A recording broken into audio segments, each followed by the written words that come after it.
আসসালামু আলাইকুম, ফিরে এলাম আরেকটা রেসিপি নিয়ে। আজকে আমি রসকদম বানিয়ে দেখাবো। এখানে আমি বেবি সুইটগুলো নিয়েছি। এগুলোকে আমি 1 ঘন্টা মতন শিরার থেকে শিরাটা ঝরানোর জন্য রেখে দিব। এভাবে করে আমি 1 ঘন্টা রেখে দেব, সব শিরাগুলো যেন ঝরে যায়, মিষ্টিগুলো শুকনো হয়ে যাবে। উপরটা শুকনো থাকবে, ভিতরে রসগুলো থাকবে। এখানে আমি লিকুইড দুধ নিয়েছি 1 কাপ রসকদম বানানোর জন্য। আর এর মধ্যে আমি ঘি দিয়ে দিব।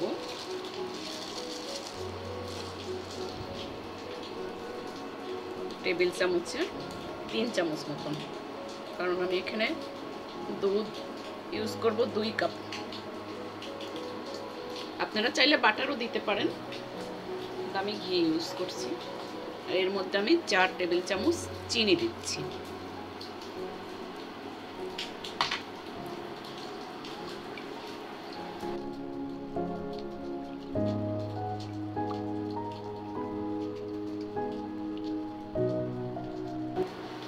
এখানে আমি ফুল ক্রিম ডিপ্লোমা দুধটা ইউজ করতেছি।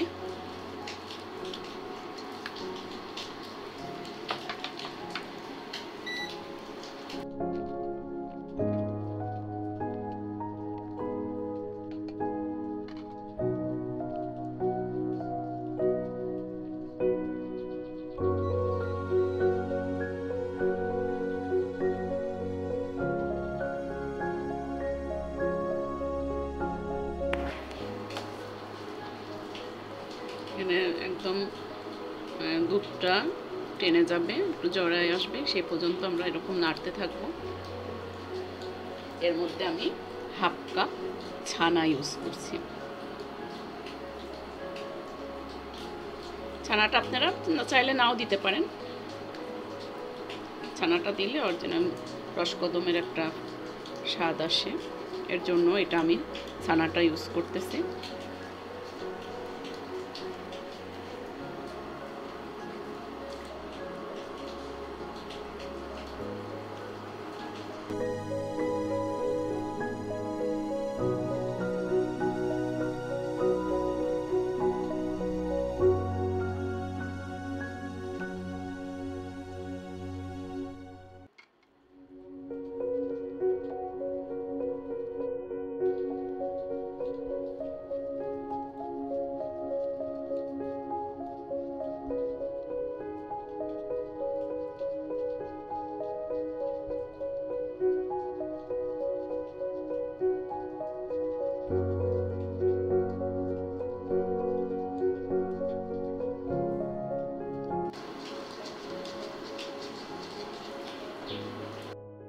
এভাবে যখন একদম শুকিয়ে আসবে, তারপরে তাড়াতাড়ি এটার থেকে নামায় নিতে হবে, কারণ এর গরম জিনিসটা এর ভিতরে থাকলে বেশি শক্ত হয়ে যাবে।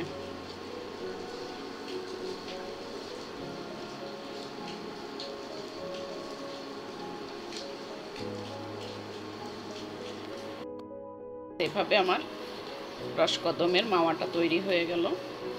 এখন আমি একটা পাত্রে ঢেলে নিব।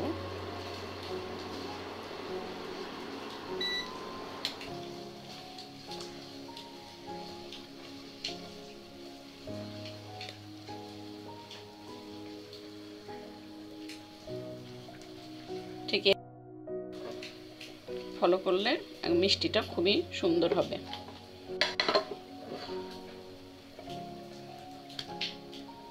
সঙ্গে সঙ্গে এরকম ছড়াই দিবেন ঠান্ডা হওয়ার জন্য।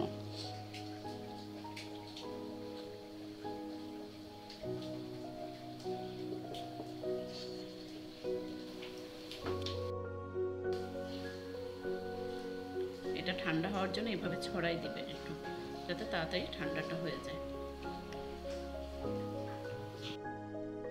আমি অল্প একটু এলাচের গুঁড়াটা নাবানোর পরে গরম গরম ওর মধ্যে ছড়াই দিলাম। সামান্য 1 চিমটি মতন এলাচের গুঁড়া দিবেন, যাতে জাস্ট একটা ফ্লেভার আসার জন্য।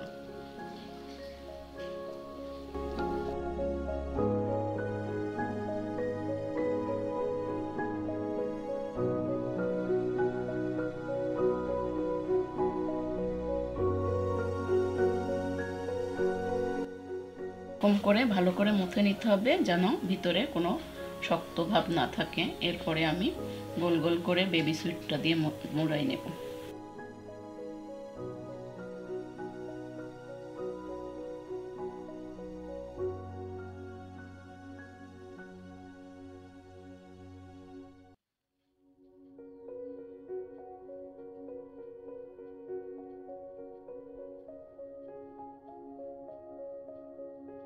এটা হচ্ছে যে কোনো আপনার শপিং সুপার শপে অথবা হোমিওপ্যাথির দোকানে পাবেন। এটাকে বলে সুগার বল। এইটাকে এখন আমি রসকদম মিষ্টিটার মধ্যে গড়াই দিব।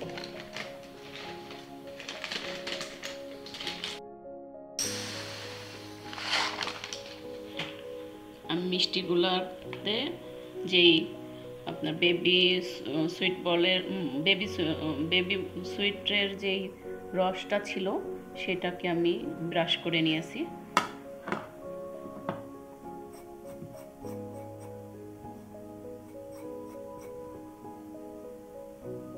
এটা লাগানোর জন্য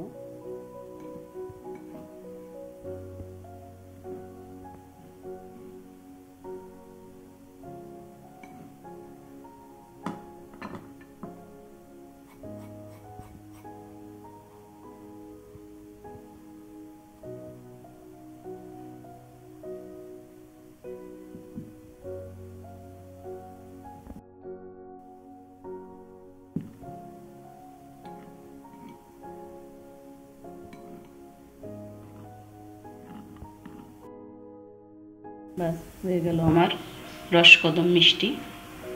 দেখুন কতটা পারফেক্ট হয়েছে।